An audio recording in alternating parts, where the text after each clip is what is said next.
Hello, everybody. Tom Miller here, a business owner at Leaders Building Leaders. So excited to bring you this next part of our video series of our Do It, Delegate It, or Dump It.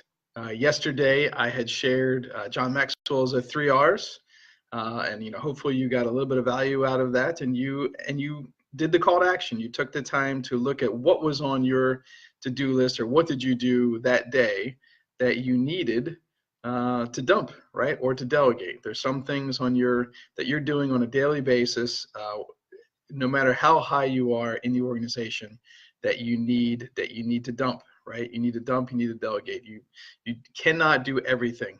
All right? You are responsible for it all, but you are not required. So let's get into today's teaching, which is let's really talk about the delegate piece, because this is where a lot of leaders have a huge struggle, right?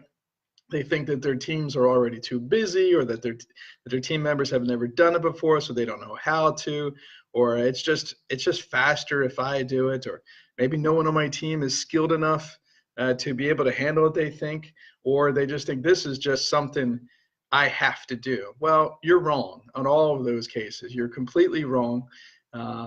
First of all, it's not just faster if you do it, because even if it takes you 5 minutes this time, and 5 minutes the next 10 times you have to do it, it would only take you maybe 10 to 15 minutes to teach someone else how to do it. So eventually you would gain back that time if you empowered someone else. Plus you would help someone feel, more buy into the organization. So yes, it is so important for you to hire the right people, to hire people with great skill sets who can handle these tasks specifically for you, so you can stay within your gift zone, which we had shared yesterday.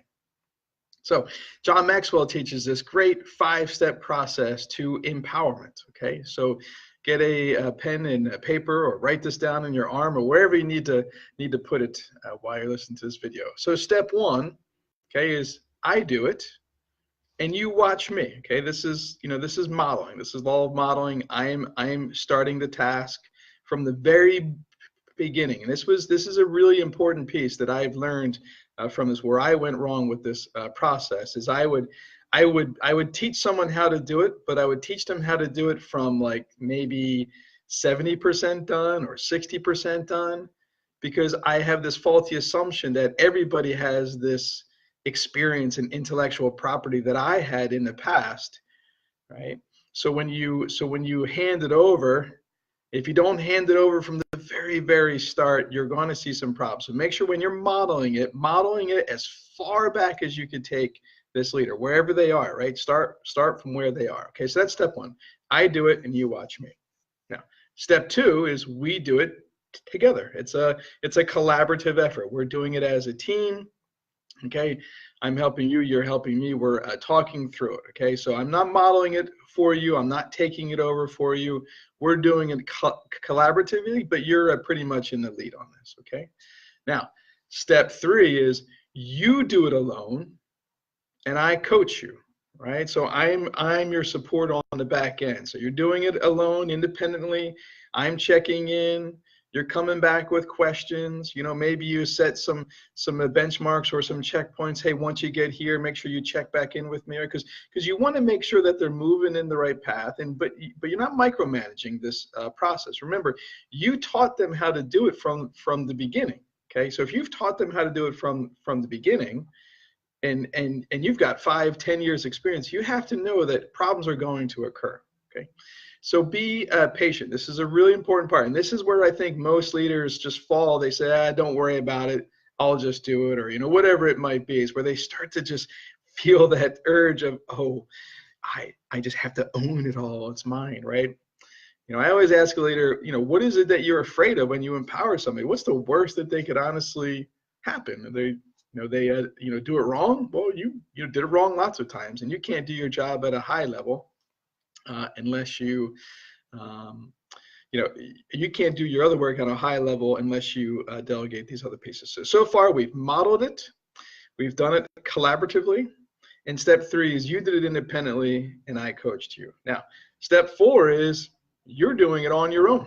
You are completely independent with this project. You have autonomy. You know the vision. You know the end results. And odds are you're going to make it better because you're going to bring more thought into it. You're going to be able to spend more time on it than the leader who empowered you to do it. So I've modeled it. We've collaboratively done it.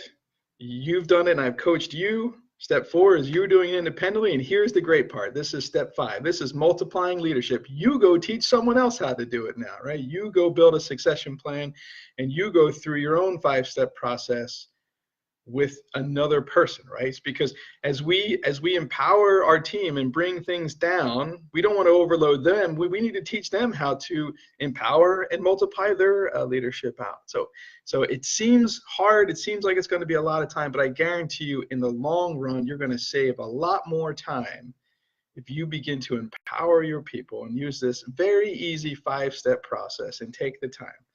You model it, you collaboratively do it together. They do it and you coach them. They do it and it's all on them now. And then they go teach someone else. How great would that be? Talk about building leadership capacity in your organization. I hope this was helpful to you. I would love to see some likes and shares. Let me know in the comment box, what are some other things you would like to learn about our do it, delegate it, or dump it process. Looking forward to seeing you on the next video. Thanks, everybody. Have a great day.